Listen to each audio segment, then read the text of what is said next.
이 좋은 스펙으로 우리 아이가 도대체 왜 떨어졌나요? 라고 어머니는 상담하러 오신 거였어요. 지민이는 여러 국가에서 진짜 열심히 공부했고 언어도 잘하고 봉사도 정말 성실하게 했어요. 하지만 빠진 게 있었습니다. 딱 한 가지.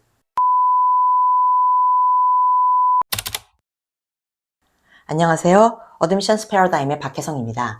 오늘은 지난 영상에서 소개해드렸던 탑티어 스쿨에서 전부 거절당한 10대 창업자 스토리에 이어서 아이비리그가 진짜로 원하는 인재상은 무엇인지 알려드릴게요.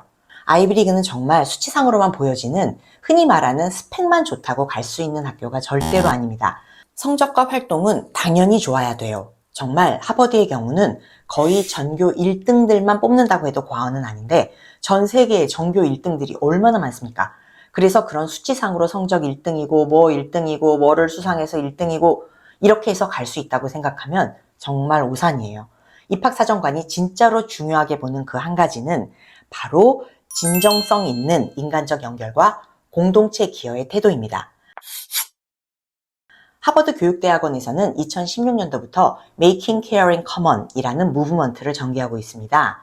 하버드 교육대학원이 주도한 Making Caring Common 운동은 단순한 홍보 캠페인이 아닙니다. 이것은 입학사정의 실제 기준을 바꾸겠다는 하버드 주도하에 다른 학교들도 동참하고 있는 입시 철학입니다. 하버드, 프린스턴, 브라운, MIT 등 다수의 상위권 대학들이 이 무브먼트에 공개적으로 서명했고 그 철학이 입학사정관의 훈련 지침에 반영되어 왔습니다.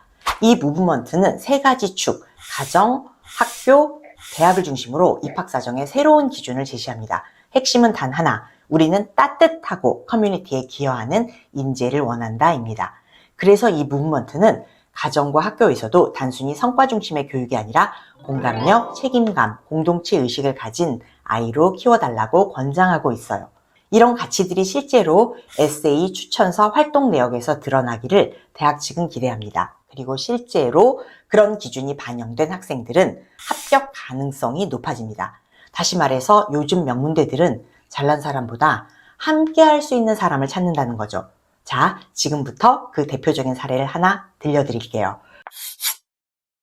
정말 스펙은 완벽했지만 입시를 잘 몰라서 탑티어 대학 입학에 모두 불합격.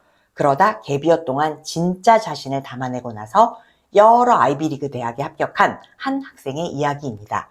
지민이는 어린 시절부터 부모님 직업 때문에 동남아시아 여러 국가에서 살아왔습니다. 그 덕분에 현지 언어도 조금씩 할 수 있었고 여러 언어는 물론 다문화 감수성도 뛰어난 아이였어요. 학업 성적도 아주 좋았고 다양한 프로젝트와 봉사활동, 스포츠 활동도 캡틴을 하면서 열심히 살아왔습니다.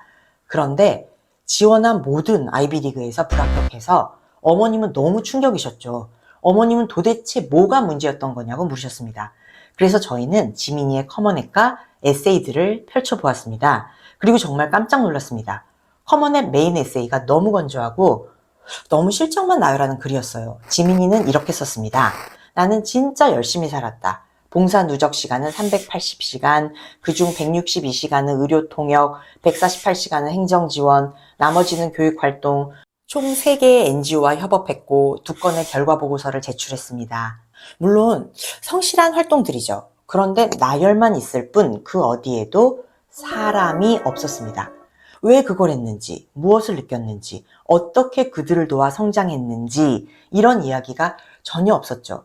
에세이는 그저 활동 리스트 같았습니다. 그래서 우리는 지민이에게 물었어요. 이렇게 많은 봉사활동을 했는데 왜 봉사를 하면서 느꼈거나 내 생각이 변한 이야기들을 쓰지 않았니? 지민이는 이렇게 말했죠. 대학은 이런 감성적인 이야기보다 뭔가 정확하고 성과가 있어야 한다고 생각했어요. 그런데 이것이 가장 많은 학생들과 학부모님들이 빠지는 함정입니다. 훌륭한 성과가 많을수록 다 적어서 보여주고 싶어 합니다. 저도 뭐 하나 내려놓기 아까울 것 같아요. 그러나 이렇게 업적만 쓰게 되면 결국 스펙 나열만 되는 것이고 사람의 이야기가 없어집니다. 그러던 어느 날 지민이에게 큰 변화가 찾아왔습니다. 아버지가 암 진단을 받으셨고 가족 모두가 치료를 위해 한국으로 귀국하게 된 겁니다.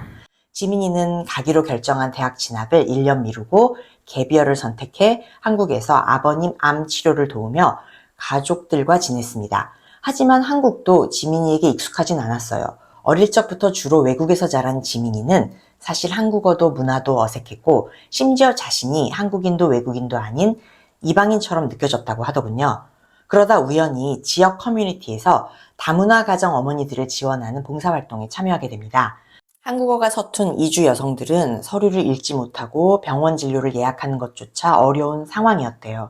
지민이는 어렸을 때 여러 동남아 국가에서 살았던 경험이 있어서 간단하게나마 이들의 언어를 할 줄 알았기 때문에 어설펐어도 그분들을 대신해 통역을 해주었습니다.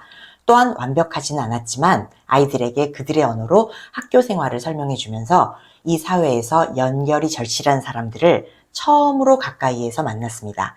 그 경험을 바탕으로 우리는 에세이를 처음부터 다시 썼습니다. 이전엔 스펙 나열이 중심이었다면 이번엔 경험을 통해서 내가 어떤 사람으로 성장했는지에 집중했어요. 새로운 에세이의 첫 문장은 이랬습니다. 한국어가 어색한 내가 한국어를 전혀 못하는 엄마들의 통역이 되었습니다. 짧지만 정체성의 혼란, 책임감, 공감, 성장이 전부 담긴 한 줄이었습니다. 그리고 지민이는 암 진단을 받으신 아빠의 식단과 약 복용 시간을 엑셀로 정리해서 관리하던 경험에서 한 가지 아이디어가 떠올랐습니다. 혹시 이걸 다른 가족들과 공유하면 도움이 되지 않을까? 이런 거요. 그래서 지민이는 간단한 템플릿을 만들어서 병원에서 만난 환우 가족들에게 공개했고 직접 사용법을 영상으로 설명하면서 다른 암 환우 가족들에게도 약 복용을 놓치지 않게 큰 도움을 주었습니다. 이후 지민이는 매일의 경험을 정리한 일기를 바탕으로 삶과 돌봄에 대한 글을 쓰기 시작했고 지역 도서관에서 Care and Courage라는 독서 모임을 운영하며 다른 사람들과 진심을 나눴습니다. 그리고 병원에서 지민이를 가까이에서 보셨던 간호사 선생님께서 추천서를 자발적으로 써주셨는데 아마 따뜻함이 그대로 담겼을 것 같아요. 이런 지민이의 이야기는 입학사정관의 마음을 움직였습니다. 결국 지민이는 아이비리그를 포함한 탑티어 대학 여러 곳에 합격했습니다. 많은 입학사정관들이 인터뷰나 컨퍼런스에서 이렇게 말합니다. I can smell a resume in disguise. What I really want is a student with a caring heart. 우리는 화려한 리스트보다 진심을 가진 학생을 원한다는 겁니다. 그리고 입학사정관들은 정형화된 스펙은 금방 눈에 띄고 공장처럼 찍어낸 봉사, 뻔한 리서치도 너무 흔해서 더 이상 감동도 없다고 말합니다. 그래서 결국 합격을 가르는 건 진심이 담긴 활동, 나만의 스토리, 그리고 사람과의 연결입니다. 열정과 공감으로 커뮤니티에 기여한 경험이 녹아든 커먼앱은 빛이 납니다. 한마디로 입시는 성적도 중요하지만 성적만으로 결정되지는 않습니다. 진짜 승부처는 그 안에 담긴 사람의 이야기입니다. 오늘 영상이 도움이 되셨다면 좋아요와 구독, 알림 설정 부탁드리고요. 다음 영상도 기대해주세요. 이상 어드미션스 패러다임의 박혜성이었습니다. 감사합니다.